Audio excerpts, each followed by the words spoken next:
Hi, friends. My name is Mackenzie, also known as Emtothethird, and this is a new series that I've been thinking about and wanting to start, where I just have conversations with my friends, fiber friends, and my first guest today is Kris. Hi, Kris. Hi, everybody. And so you all know me, but I wanted to give Kris a sec to introduce themselves. And Hi. yeah. Cool. Currently knitting on my D20 socks. So hey everybody, my name is Kris, also known as Obsidian Brat on Instagram and the host of the Raw Obsidian Knitting podcast on YouTube. You've probably seen me sport some of Mackenzie's awesome merchandise of the virtuous kind. Good to be on the internet. I wanted to start by talking about how we met because I think it's kind of funny that we met on Tumblr like almost a decade ago, I think. Bro. It's so long. I think it was because it was yes. Like when I lived in Oakland, and I think I found you because we both used the hashtag Granny Punks hashtag on Tumblr. Back when hashtags made sense. Yeah. Do you remember where you heard Granny Punks for the first time? No. Potwing. It was just something that just clicked in my brain. I'm just like, well, I'm like really into punk shit. And I also love to craft. And I'm like, yeah, right. This makes sense. And I remember probably searching for like back in Tumblr where you can search hashtags or like themes of things. And I'm like, I typed it in and there was like a list of like people, Tumblr accounts that you could. Punks, yeah. And then you popped up and I think you have a tattoo. Does it say knitting on the side or is it? I have something? I don't think I would have had this one yet though, not but I that, have a not knitting. Yet. I have a knit fast, dye warm tattoo. Yeah. There was another something. Someone else had. And I have Granny Punks tattooed on my toes. Yes, you do. I remember because you had posted the tattoo fairly recently. I think it was your back patch that you had posted. Yes. You had made a Granny Punks back patch. And I'm like, oh, that's cool. I should follow this person on Tumblr. Well, and then I have a funny story about how I got that back patch too. Do I still have? I think I still have it. Which is that I found like someone I followed on Tumblr was like a gardener artist person. Ooh. And she made these patches and she was doing woofing at the time, which is totally something I like thought that I would be interested in doing when I was in college. And she had made these patches, like screen printed them, and I bought one from her. And then I actually found out that we had gone to the same college, like just totally randomly after I'd been following her for a while. Small world. Super small world. And so she kind of was like a little bit of a, like, I don't know if role model is the right word, but she inspired me a lot. And now she has like a very cute like life with a little baby, and she's like a gardener in Northern California. And like not on the internet basically. But fair. Yeah, that's how I discovered Granny Punks, and I just resonated with it so much. Oh, very cool. Yeah. Well, what's funny is that speaking of Tumblr days, we did finally meet at Portland Zine Symposium, I think. Yeah. How many years later?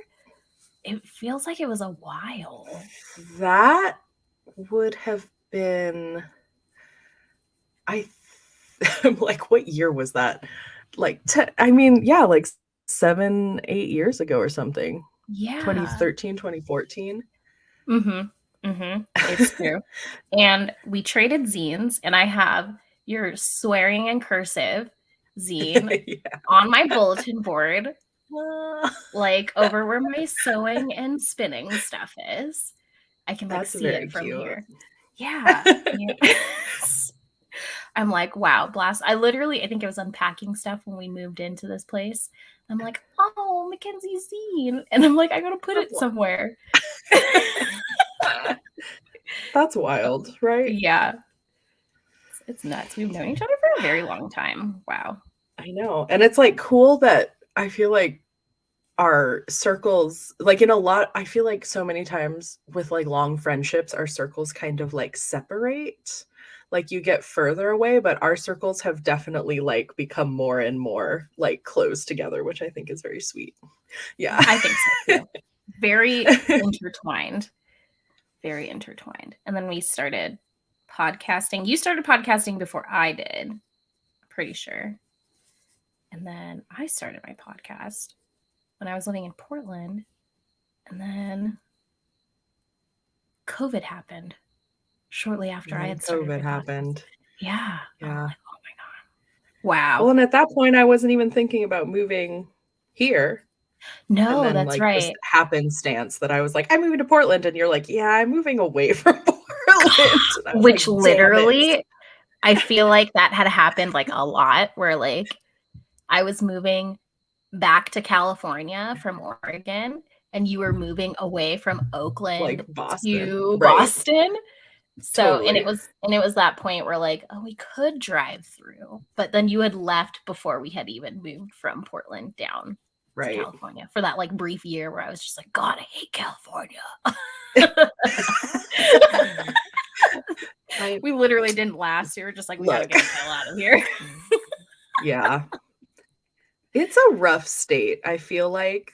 Yeah. When I've talked about it with friends who like lived in Oakland at the same time, a lot of them are like talked about how the Bay in particular, because of the like wage disparity, like it operates in such a scarcity mindset where it's like resources are limited, housing is limited, water is limited, and then like that sort of transfers into relationships, I feel, where it's like, well, that's my friend. And it's like, why why does it have to be like that? I don't know. I really like the Bay Area, but I just don't think it's like the same place that it was. Yeah. Yeah. And I had never spent too much time in the Bay Area. I grew up in Southern California. So it was a different vibe, for sure. And that was like the first 20 years of my life I spent in Southern California. And then I was just like, I need to get out. And I think it was after me and Jordan's little ska band went on tour and made it to the Pacific Northwest. And I was just like, oh my God, there's trees. Yeah. And like nothing smells like Los Angeles fog. And people don't know this, but they like when you fly into LAX, it has a smell. And you can smell it from like miles away. I don't know what it is. I don't know how to describe this particular aroma to y'all, but LA has a smell. And every time I fly into LAX, I'm like, here we are. Good old home, sweet home. Well, I feel like when I go home now, my asthma gets so like I can like feel it. And it's like the really heaviness. Yeah, it's like I don't know, it's unsettling. Yeah. It's unsettling. It is very unsettling. Even though this was not supposed to be a California slander podcast. Sorry, y'all. No. Don't get me wrong. The beach is tight. Like I love going to the beach in Southern California. I love Northern California. I've definitely learned to appreciate it more as an adult. Like SoCal in particular. Yeah, definitely. I didn't not have appreciation for it as a kid. There's a culture about it that like you either grow up in it and then you're like, oh my God, and then you leave, and then you come back and you're like, oh yeah, this is like really great. And it makes me very appreciative of where I live because I don't have to sit in traffic. And I have like I have 2 neighbors. Let's be real. Okay. I have 2 neighbors on my road, not street, my road. And so it's, I've gone from living in a metropolis where there are literally thousands of people within a 2 or 3 mile radius of me. And that's like just growing up to literally having 5 people possibly, with a spread across the 2 other households that are near me. Yeah. It's like very drastic. So, but I chose this life. Yeah. I chose And it. like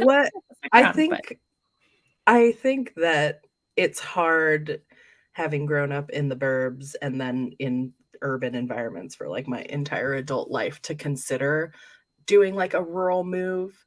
Mm-hmm. And yet I think it's really rad. And like there are parts of me that like are like, what would that look like? But I don't know. What do you like? What are other reflections that you've had on like making that like transition? First of all, I've saved so much money just living away from attractions. Not that it's like a bad thing. I loved living in Portland. I loved being in bands and going to shows and going to bars and literally eating out every freaking day, burritos, etc., etc. And you know, it was great. But my wallet, holy crap, like suffered immensely.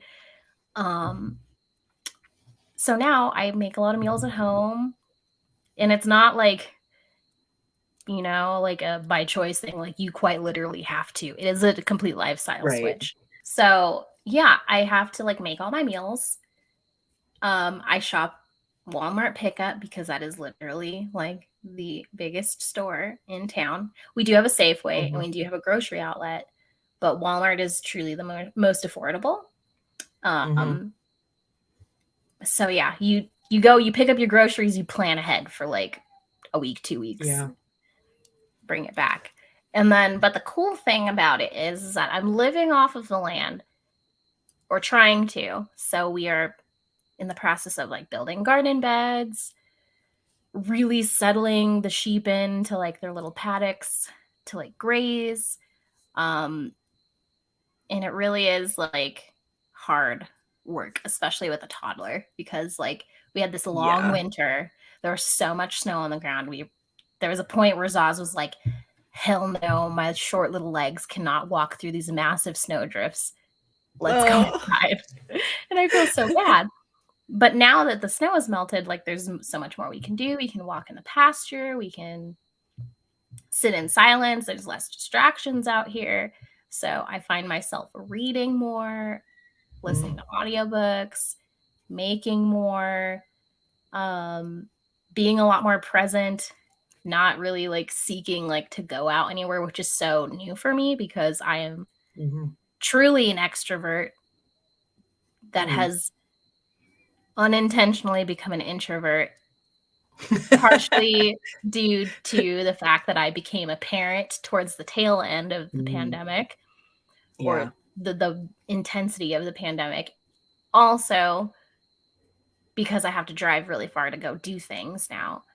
But also, I'm just like, I feel like I went so hard in my early 20s up until my late 20s that I am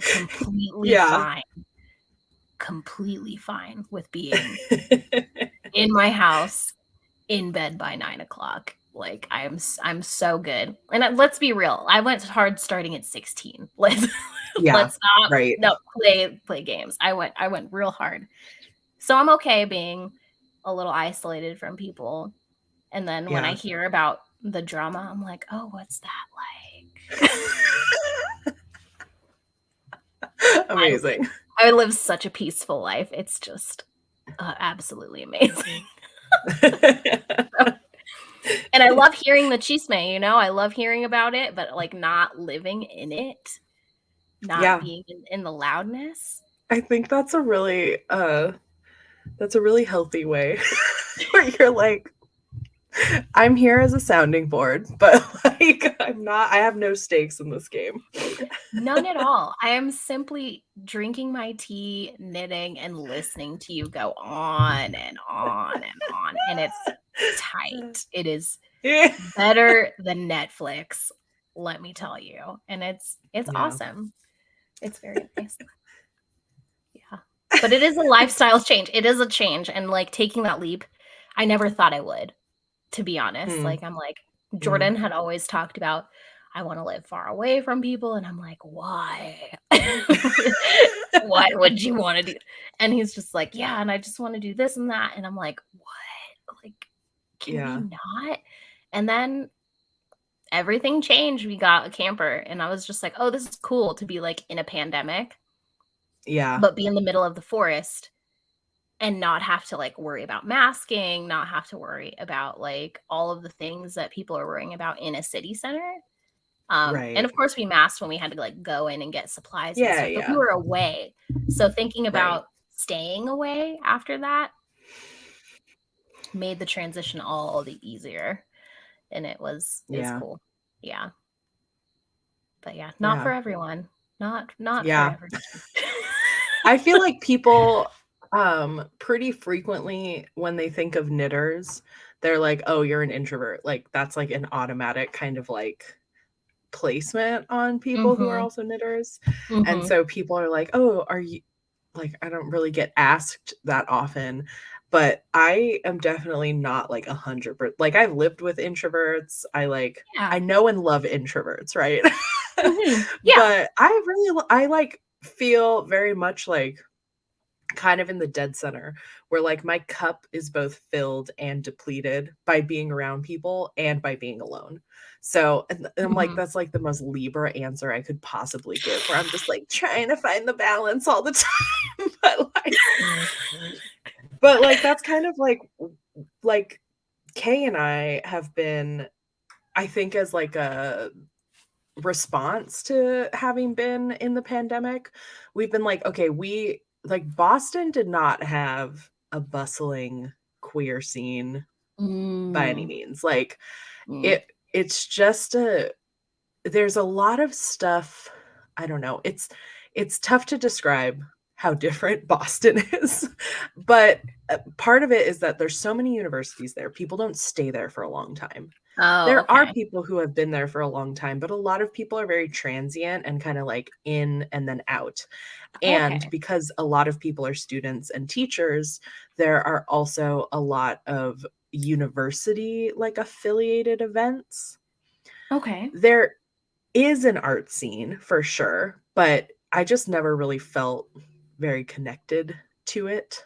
Okay. Um, so it was just like it was hard to like build, like I felt constantly like it was really hard to build community. And I do feel like I built like kind of a knitting community, but it was so diverse, which I do think is a good thing, but it was because of the diversity, it was everyone was at very different points in life. Mm. So we didn't all have the same free time. Whereas Okay. like here, I've met people kind of like around the same age who like don't have kids because we all live in an urban area where it feels very tough to do that, or have made the Mhm. decision to be childless, whatever. Um, and there's a lot of queer events in Portland, Yes. It's an like overflow. overwhelmingly so. Yeah. Yeah. Like a Which lot. is great, which is great. I mean, there's like and the summer, I mean, y'all are about to experience it really, really like there's like daytime events, there's Yeah. like park events. Of course, there's Pride. I'm very curious. Pride has always been like hit or miss for me in Portland. Um, Yeah. but there's things, many Yeah. things. And Well, when and what's so one great place is about at that is oh, like continue. if you're is if you only have like a small queer community, what brings you together is being queer. And as Mhm. we know, that doesn't necessarily mean that you're going to connect with people. Yeah, So when there's such a massive amount of queer events, then you can kind of like be like, oh, like the subculture within queerness, so that I can find people that I actually like vibe with. exactly. And Yeah. that's really cool. That's been a really cool thing about Portland so far. Yeah, there's like I don't know. All I know is that I think one of the events y'all should go to is definitely a ballroom event. You have not experienced the Portland scene until you go to a ballroom event. I've been to quite a few. I've had friends in Amazing. houses there, and it is a blast. A blast and a half. So I hope you go. But yeah, it's true though. Like there's a lot to experience in the Portland queer scene, but there are also just like small pockets of people that you can really just kind of dive deeper into. And that's very nice. It's really, really nice. Well, and I wish I'd been here when you were hosting like queer knit nights. Oh, that was fun. That was a fun time. I did a couple of those and they were very small, but they were still really fun. And I definitely want to come up to Portland to go to some events at some point. I know. Well. Zoe and I are going to start hosting a queer like stitch night once a month. Yeah, so we're going to start doing that, and the first round or like the first session is going to be partially a fundraiser for this new queer sewing. Well, it's like a making studio space. It's called Sincere Studios. Oh. So we're going to be hosting it there and then also doing like some raffle prizes and stuff. So I'm pretty excited about that. Oh, that sounds like fun. Yeah. So I can't remember off the top of my head what day it is, but I will post more about that. But I wanted to mention it because I'm excited about that. Heck yeah. It's very cool. I definitely would want to go to that. Oh, that sounds like so much fun. I'm like thinking about it. I'm like, okay, logistically, like my car. Like, well, you're always welcome to stay. You're always welcome to stay here. Oh yeah, that would be very fun. Anytime. I definitely would take you up on that. Cause yes, I've been meaning to like find a reason to just like go to Portland. Part of it is the fact that like we want to do Portland Farmers Market, like maybe vend for the farm. Oh, yeah. But that's like probably like later in the season when we actually have like lamb shares, because we're going to be doing the meat portion in addition to the fluffy floof wool portion. So yeah, having a little bit of both while we're there. But I would love to just take a trip by myself to go do all the fun things that I used to do. Well, not all of them. Some of the fun things are no longer fun things to do in Portland. But I would like to get burritos and go to all my old stompy haunties and have a good old time, eat lots of donuts. And let's be real, my main motivation is to go to Portland to eat donuts.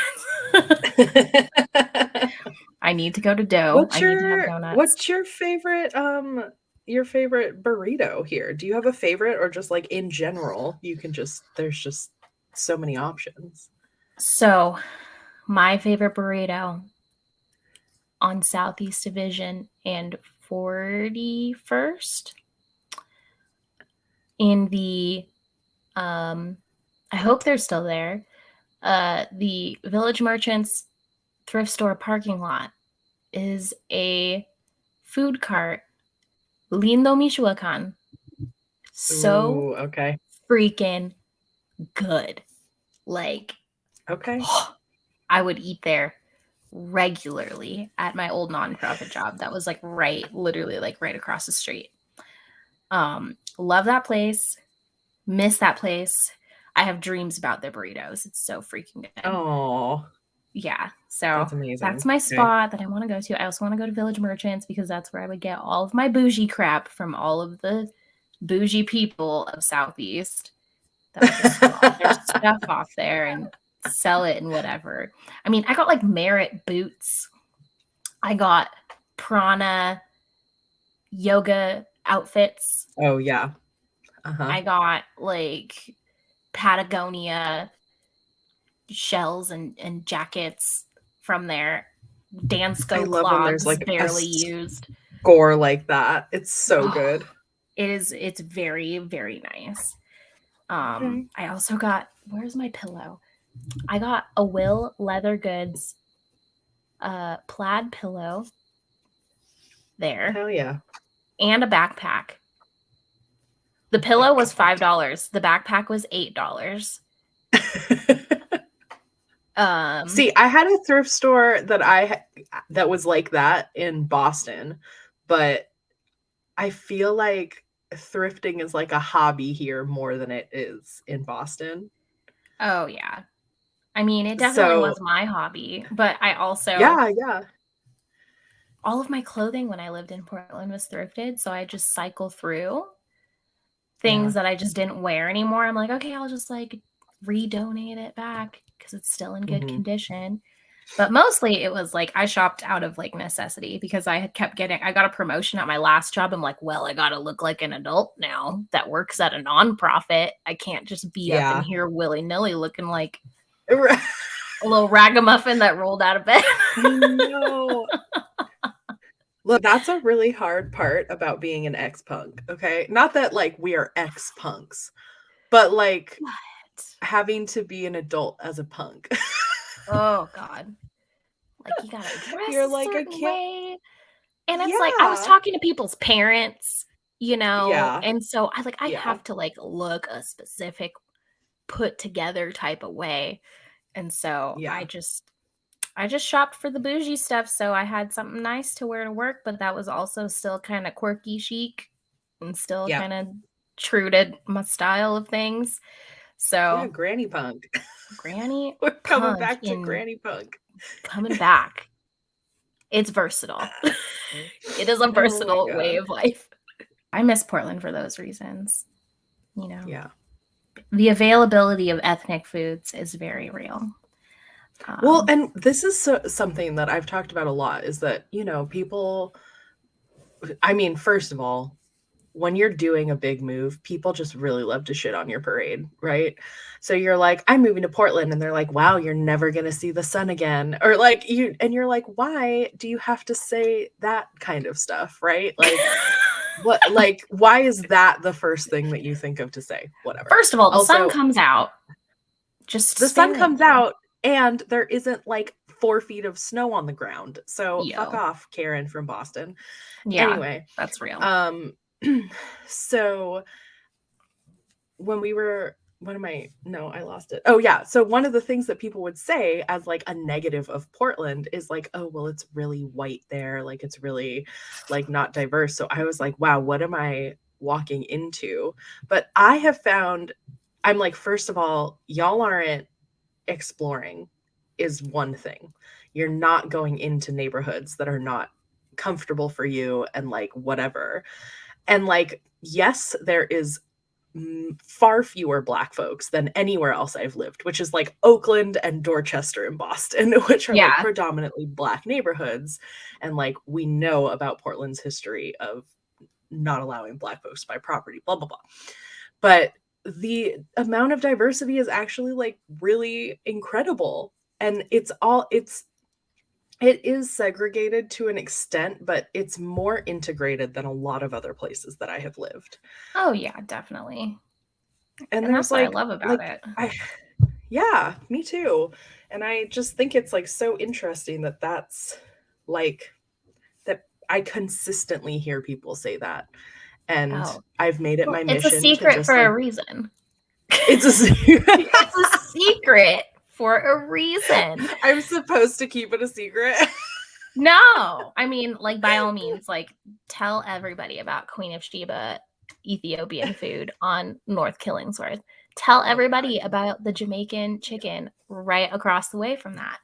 But the thing is that people, they just think of Portland as like the put a burr on it, Fred Armiston ass like place to live. And I'm like, yeah, to an extent, if you like just go to the Pearl District, or like if you just spend time on very gentrified Mississippi. But there are places, and for the most part, they are very much a secret for a reason. Well, and so this is I'm gonna do like a very ridiculous segue, but this kind of segues into how people experience the knitting world, right? Oh, Where yes. like for me, the knitting world has always been very diverse, very queer, and yet people sort of create like have their blinders on so that they don't find makers of color, so they don't engage or whatever. And look, I'm just glad I have my people, and my people know what I'm into. Mm-hmm. And but we've talked about this, like how frustrating it is that like, you know, I'll watch like a how to be on YouTube, and it's like put your face in your thumbnail, okay? But Mm-hmm. I know, I look at my numbers. If I put my face in my thumbnail, and that is not because I'm a person of color, but because I'm fat, I'm pretty sure people don't click on my fucking videos. Like, it doesn't work to my advantage because I Yeah. am not like the thin white lady, pretty lady who's like knitting. Mm-hmm. And you know, that's, I mean, people love to say the quiet part out loud in the knitting community also. Without like realizing it. They're just like, oh, I'm like when I ask people, or when people start listing their like favorite podcasters, I can already name like 5 podcasters. No throwing shade, but I just know who they are. And it's always the same demographic of white, cis, heterosexual, possibly. Yeah. Who knows? I don't know what those fine women do behind closed doors, but you know, it's just like it's very much like the same cookie cutter knitter. And also Yeah. that it's the same regurgitated cookie cutter designers. So, and they all those designers are all very strong members of the Church of Beige, and I just can't get Yeah. behind it. Not that it's like a bad thing, like cool, you like what you like, but also don't be salty if people call you out on it. Don't be Yeah. salty. If it's your truth, then just stand in your truth. There's no reason to Yeah, shy from it. like be basic. Like if you got to be basic, then just like own being basic. Yeah, Like, seriously. I mean, That's fine. That's all fine and dandy. You can have your garter uh, stitch in the same taupe color 12 times over in like the same knitted sweater patterns that are all eerily similar. And I'm like, Stepford wife ass looking stuff. And I'm like, what is going on? I know y'all are creative. I know yeah, that there are things out there. There's ways to do things. But, you know, people just get real comfortable in saying the quiet part out loud when it comes to who they follow and the yeah, designers that they support. It's right. like y'all aren't really being secretive. You're just saying the quiet part out loud all the time, over and over again. Sorry to break it to you. I always thought of making a shirt that just said, "Shh, your privilege is showing." Shh. Quiet. Just turn it down a little bit. Well, and then it's the same thing, like why by putting like a bunch of queer people together, that doesn't necessarily mean that everyone's gonna vibe together. So like Oh put a yeah. room full of BIPOC knitters together, and that's not necessarily like the solution to the problem. Yeah. And you know, like not everyone's gonna vibe, and that's like fine. And Mm-hmm. I feel like we're even more niche in that like it's like okay, queer, BIPOC, and also like alternative, like whatever. Like we're like a subculture. It's And like I'm glad I found my people, but like yeah. sometimes I'm like, how niche do I gotta be? Like, Oh yeah. For real. how do we For find real. our subculture? It's like, it's quite the experience. Sometimes I'm like, wow, like not a whole lot of people live their lives like this. And that's okay. That's like, I mean, I'm not the right flavor for everybody, but at the same time, like, y'all missing out on the good for real. I think so. I think so. It's a fun time over here. Like, you can have a hard time fitting in with the Church of Beige, but over here, come as you are, bitch. Come as you are. Welcome. Oh my god. Okay. So in line with this, what music are you listening to recently? Because I need some new. I know. Oh my lord. I know it's a big question, and that's why I'm asking. Well, what's funny is that like there was a period in time where I stopped listening to music. And I don't know if it was because of the overstim of parenthood and like sound and like all kinds of things that I couldn't do it. And so I'm getting back into listening to music. And so I've of course been listening to a lot of like the YouTube like lo-fi. Just as like white noise for my brain. I'm so sorry. But I need it. I love lo-fi. I am a lo-fi stand. I love chill hop, and Kay calls it Gen Z music. I love it. And you know what? It is Gen Z, like easy listening, like smooth jazz, but like for like millennials and Gen Z. And so I truly appreciate it. I'm like, yes, like yeah, that's don't what get I me want wrong. sometimes. It's awesome. My parents, they had Kenny G play at their wedding. So it was destined for me to be really into the smooth jazz of my generation. But iconic. Yeah, it's so great. And I love Lo-Fi Girl playlists. I love, what is it? Lo-Fi Village is the new one that I started like following. And it's great. It's just like background ambiance. I can play it and Zaz will actually like chill the heck out while instead of being like off the walls toddler. It's really nice. Hell yeah. But when I'm not listening to lo-fi, I am listening to Black Sea Dow.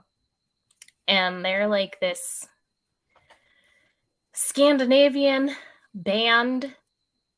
They're like a little bit of everything. Like I can't really tell. Like some of them speak French, some of them speak Swedish or German and other things. They're just from all over Europe. But they're so cool and I enjoy their music. It gives me like queer incognito vibes. Okay. Like they're just very like folky, jammy, and like oh yeah stuff. But then they have this song called Transients, and I'm over here just like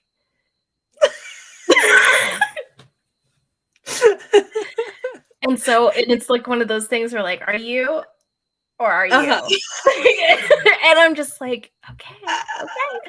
And it's just like the singer gives me like queer vibes. Some of the musicians give me queer vibes. And I just get this like queer incognito. Like they all look so normy, so European. But I'm like, there is something gay about y'all. And I love it. Love it. I eat it up. I just eat it up. And then I've also been listening to, I have this playlist of like, it's Black Sea Dow, it's Pine Grove. And then my friend Jason has this project called Pay Kid, Paix Kid, and there's this like one, it's kind of like a little bit of drum and bass, a little lo-fi, only instrumental. It's called, this album is called Americana, and I just love it. And so I put that on the playlist. And he has other music where he's singing. He's a phenomenal vocalist and musician, and we've played shows together in our separate bands, but I'm just obsessed with this project that he came. I'm like, oh, this is so good. So Pay Kid, and then what else? Oh, I wasn't into Orville Peck, but Jordan is obsessed with Orville Peck. Oh, love He Orville. just loves Orville Peck, and so we listen to a lot of Orville Peck around the house. Also, I don't know if anybody knows this, but I really love house music. Like, I truly love house music. And I did not know this until recently, that Idris Elba is a very prominent house DJ. Yeah. And I was I like, think he like had a slot at Coachella, and I was like, what's yes. happening? Yes. So I've been listening, combing through the internet, finding Daddy Idris's like DJ sets and adding them to the stuff that I listen to. And so I'm just That's like, amazing. ooh, I just love me some Idris Elba. And the fact I'm like, yes, Idris in The Wire, Idris in Ragnarok, Idris as a DJ, give it to I have me. like another friend, like they were just telling me they've been watching they've watched like all of The Wire recently. Oh my gosh, it's such a good show. It's so I know good. it's good. Oh. But it's so funny that that's come up like twice recently. We're all on the same vibe right now. Yeah, But, apparently. Yeah. Idris Elba, and then who else? I really like Young Bae as a DJ, and they're really cool. And then, I don't know, there's like a plethora of just random DJs I'm coming across. And also just like every time there's like a trending like sound on Instagram or TikTok, I'm like, who is that? And I need to know. And there was this like one song called Evergreen by Richie Rich and the Mountaineers or something. Oh, or yeah. Richie Mitch or something. And I was like, okay, I need to find out who this is. They're out of Bozeman. Cool. I love Montana. And they sound so, and they give me like this like folk punk vibe, but like more polished. Yeah. And like, okay, got you. Less grungy, and more like Americana. So I'm like, cool. I found them on Spotify. I'm like, oh, I can tell y'all were punks because your music literally has minute and 30-second tracks. Let's be real. Y'all were probably in a D-beat band or some folk punk something way back We love before you became Sophistipunks. Sophistipunks. They became beer drinkers and they live in Bozeman, therefore it just makes sense. It makes sense. There's a lot of good like punk music in Montana. There is. It's like, once you like get closer and closer to the Midwest, there's just something in the water over there. It's just something in the water. I was just messaging a friend who also lives in Portland, and she was like, why can't I stop listening to like new metal? And I was like, I've been listening to System of a Down like nonstop, and I was like, there must be something in the Portland water. Also, like, just Deftones keeps putting out bangers too. Like every like new album they put out, I'm just like, God bless you, Deftones. Just, I love them. They're also very like high fashion, like pinky up fashion now. They like dropped like a line of clothing or whatever, and they just look. All the cool kids are going to be wearing all of Chino Marino's designs. Deftones, love it. That's hilarious. Yeah, it's wild to me. They would be into that. There's a concert. There's like a show coming up. I love this like emo revival like shit that's happening because there's a tour that's coming to Portland, and it's like All American Rejects, Newfound Glory, The Starting Line, and like two other bands. And Kay was like, I want to go. I really want to go. Oh my goodness. And I was like, well, I did take you to go see My Chemical Romance for my birthday, so. It's bound to happen. Yeah. You know what? This this revival, but also the old people coming, they're just like the old millennials who were very much in the vein of that generation of people who listen to that type of music.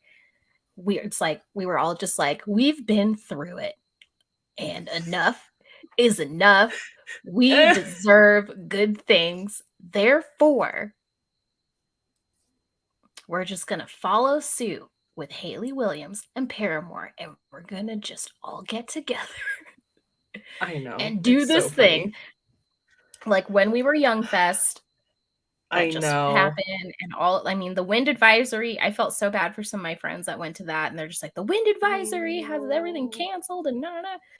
But some of them made it to shows and they got to go see stuff. And I'm like, oh, I'm living vicariously through you.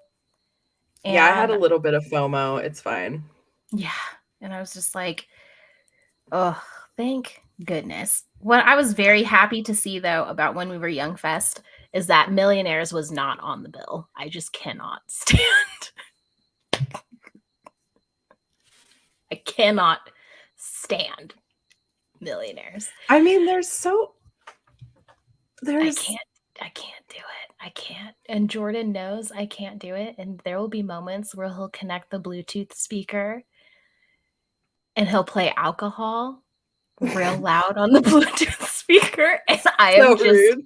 Seething. I am seething. And he's just like in the bathroom. Let's get fucked up. Just like, get out of my head.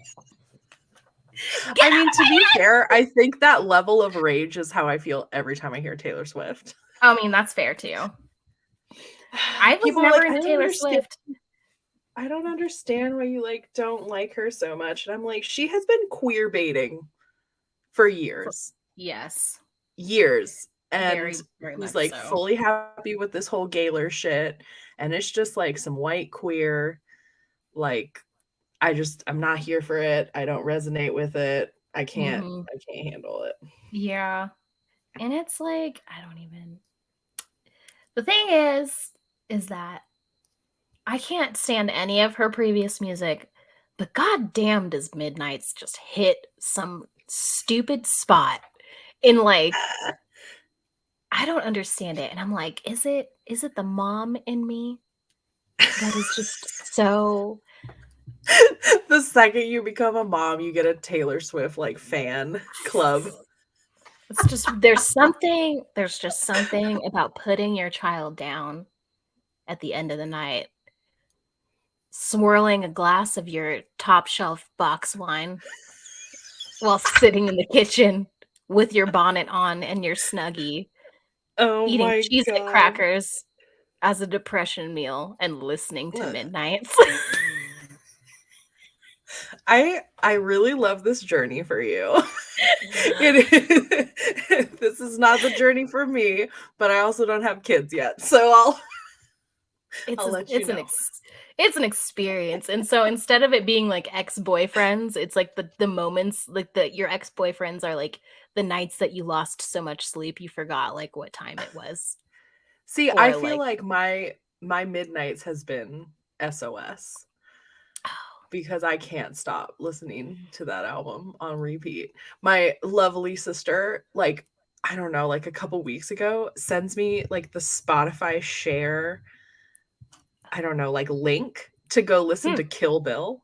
Oh my God. And I was like, do you think I haven't been listening to this album on repeat since November when it came out or whenever it came out? SOS is good too. I love that album. It's so good. SOS and Midnight's came out, I think, at the same time, right? Yeah, basically. But yeah, I'm here for SZA's. You know what's funny? SZA can do no wrong. Is when SZA was absolutely nothing on anybody's radar. Before Control, there was that other album that people fail to remember. That has it's a fake beer lager logo. Oh, and, yeah. And so I loved that album. And then she got a feature on Anti with Rihanna and went on tour. Yeah. And she came to Portland and played on this tiny small theater. I can't remember what venue it was, off of Vancouver, coming up from downtown. I saw her in her dirty shoe, boxer wearing, Every Time I Die t-shirt wearing, big Lion Babe hair era. And it was glorious. And I'm just like, yes. And I got to see her for free because a friend was like, do you want to go? I have an extra ticket. I'm like, hell yes, Oh take my me. God. And so I got to see that in the entire album. I got to see her perform that song that she did with Rihanna. And it was fucking amazing. And it was hella free. I'm pretty sure tickets were maybe like $30 at the Oh time. my God. And it was amazing. Like, I'm like, she's so close. She's so close. Like, how can I be like salty about this? And then to hear bitches talking about how they're spending thousands of dollars to go see her, and I'm just like, y'all missed the peak SZA era of like dirty Converse and boxers. Like, you really, the glam was in the face, but the carefree, like black girl energy was all there. And it was so awesome to see her. I remember being at freaking Warped Tour and Hell being in yeah. the crowd when I was like 13, 14, and all the dudes watching her were like, I'd boner. Like, oh my God. Haley got so much shit. I remember. so much shit. And also, So that much was like shit. the only freaking woman in like all of the pop punk scene at that time, like that I feel like, except like maybe Flyleaf, who we Oh now my know is God. like a crazy Christian. Like, I saw Flyleaf at like House of Blues in Anaheim. They're great. oh my God. That just like triggered. I wonder if I was there. Maybe. That like triggered. I forgot about the House of Blues in Anaheim, but I feel like I went there for a couple of shows. I went to see quite a few people there. It was great. Yeah. That was like very far south for me though. I would go to like the Knitting Factory in Hollywood. Oh, I never really went to, I think the only show I saw, which is, this is like probably the gayest show for young 17-year-old Kris, was going to see Death Cab for Cutie at the Hollywood Bowl with Tegan and Sarah when they had just released The Con. Oh. And with new pornographers. I didn't give a crap about new pornographers Oh my God, at the the new time. pornographers. But that was the lineup. But like literally, like there with my like very unbeknownst to him 17-year-old boyfriend, me crying to The Con. And then crying to like transatlanticism at the very end of the show that Death Cab for Cutie played. And I'm just like, it was the gayest time ever. It was so That's very gay. cute. And I loved it for me. Yeah, that's very gay. I agree. Yeah. That I agree with whole that. lineup. It was so good. But that was very like, I'm like, oh, I never really, that was the only time I really like went to a show. I went to the Knitting Factory probably once, but I always like went to like Showcase Theater in Inland Empire and like Soma in San Diego. And yeah, you were like so much further south than I was because I was like Burbank, Santa Clarita. Oh, yeah. Yup. Yeah. I did go to the Hollywood Bowl for my high school graduation to see Flight of the Conchords. Hell yeah. It was really fun. Oh my goodness. They're just amazing. So goofy. That was really fun. Oh, Flight of the Conchords. I know, right? Yeah, music was nuts. And this whole revival. Well, I'm like, you know, when I was in high school, I like had I was like really into like Riot Girl and thought that was like the coolest shit ever. And I was like, wow, if only I could have been a teenager in the 90s. And now teenagers now are like, if only I could have been a teenager in the early 2000s. And I'm like, like this new fashion that just keeps coming out. I'm just like, do y'all realize how embarrassed for y'all I am? Look, I went to Old Navy and they had a whole table of tube tops.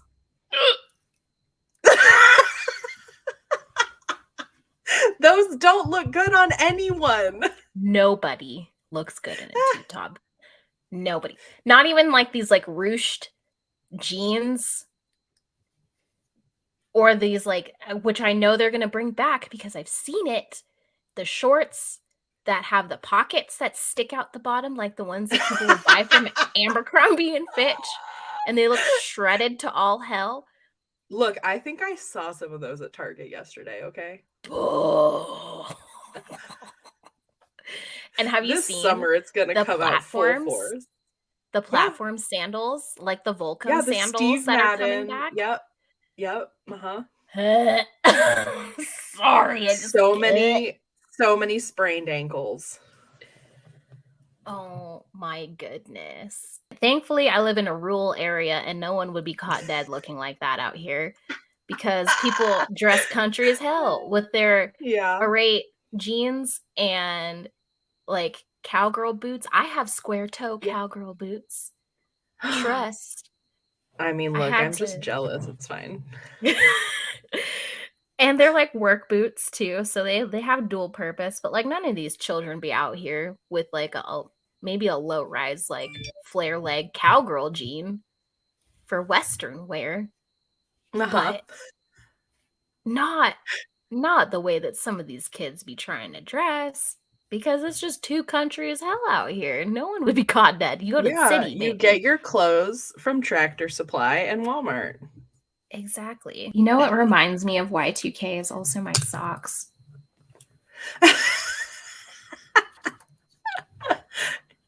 I can't believe how fast you banged out a pair of fingering socks. Yeah, I'm almost done with this one. I'm so close. Which is nuts to me. I had like a couple days where I didn't even knit at all, and I'm like, oh, I'm still ahead of everything. I'm good. Like I can And take you my might get time. it done in time for Easter. Yeah. Right. At this rate, I think the way I'm knitting right now, I think so. I'm Yeah, fairly close to the toe. mine's looking a little bonkers at the moment. Whoa. The color changes. You got to trust the process for this one. Yeah. I like the pink though. It's I so think funny how it just got from like neutral, almost neutral, and then it's just like, yeah. I yeah, I wonder. feel like more colors are gonna it's gonna chill out. But also Yeah. these colors, the two most recent ones, like match my glasses. Oh, that's cute. Oh, I love that. I love that. No, I think it's what would be cool is if you get like another block of neutral and then it'll make sense. Yeah, Then I it'll agree. really, really make sense. So we'll Too bad see. it's random. We'll Yeah, see. It'll be fine. I'm only doing 4 colors, so I'm not as free as a bird for this one. I'm just like, let's make it easy on me to do the D20 with just, and it's giving Easter basket, but it is also giving spring Y2K vibes. It's just Delia's catalog spring Yo, edition. it's just a wonderful, Well, wonderful time. I am starting to get hungry. Oh, me too. I didn't even think about food until you mentioned it. I know. I'm so sorry. It's okay. But thanks so much for hanging out and chatting with me. Oh, yeah. It's been a blastaroni for sure. I hope we can do it in person Oh, sooner yeah. rather than later. I just plan on making it happen at some point over the summer. Also, I would like to come visit. Yes. I'm gonna Come invite see myself. the sheepies. Come see the sheep. And all that. That'd be great. Yay. Cool. This was fun. Yeah.